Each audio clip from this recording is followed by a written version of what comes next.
देश के कॉलेजों और यूनिवर्सिटीज के लिए एक नया कानून लागू हुआ है, यूजीसी एक्ट 2026।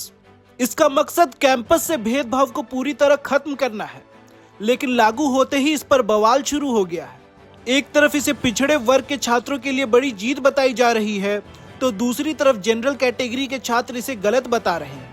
यूजीसी ने इस महीने नए नियम लागू किए हैं, जिनका सीधा मकसद है कैंपस में जाति के आधार पर होने वाले भेदभाव को रोकना।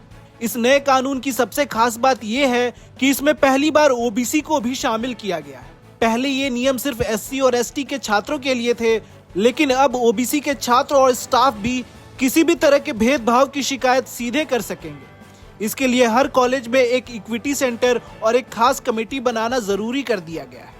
कानून के आते ही विरोध प्रदर्शन शुरू हो गए हैं। जनरल कैटेगरी के छात्र संगठन इस कानून को एक तरफा बता रहे हैं। विरोध की सबसे बड़ी वजह यह है कि भेदभाव रोकने के लिए जो कमेटियां बनेंगी, उनमें एससी, एसटी, ओबीसी और महिलाओं का होना तो जरूरी है, लेकिन जनरल कैटेगरी के किसी सदस्य का जिक्र नहीं है। छात्रों का कहना है कि इससे जांच निष्पक्ष नहीं होगी। दूसरी बड़ी चिंता यह है कि अगर कोई झूठी शिकायत करता है तो उस पर कार्रवाई का कोई सख्त नियम नहीं रखा गया।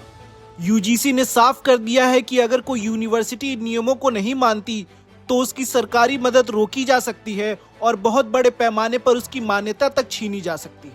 इसी सख्ती की वजह से कई छात्र संगठनों का मानना है कि इससे कैंपस का माहौल खराब होगा और छात्रों के बीच आपसी भरोसा कम हो जाएगा। मामला अब कोर्ट तक भी पहुंच गया है, जहां इसे समानता के अधिकार के खिलाफ बताया जा रहा है।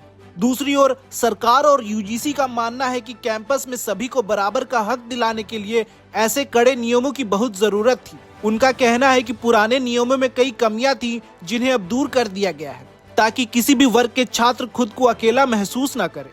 कैंपस अब सिर्फ पढ़ाई की जगह नहीं, बल्कि एक नई कानूनी बहस का अड्डा बन गए हैं। यूजीसी के सामने सबसे बड़ी चुनौती ये है कि वो भेदभाव मिटाने के चक्कर में कहीं आपसी दूरियां ना बढ़ा दे। फिलहाल सबकी नजरें इस बात पर हैं कि क्या सरकार इन नियमों में कुछ बदलाव करेगी या विरोध ऐसे ही चलता रहेगा। ऐसी ही खबरों को जानने के लिए हमारे चैनल को सब्सक्राइब करें।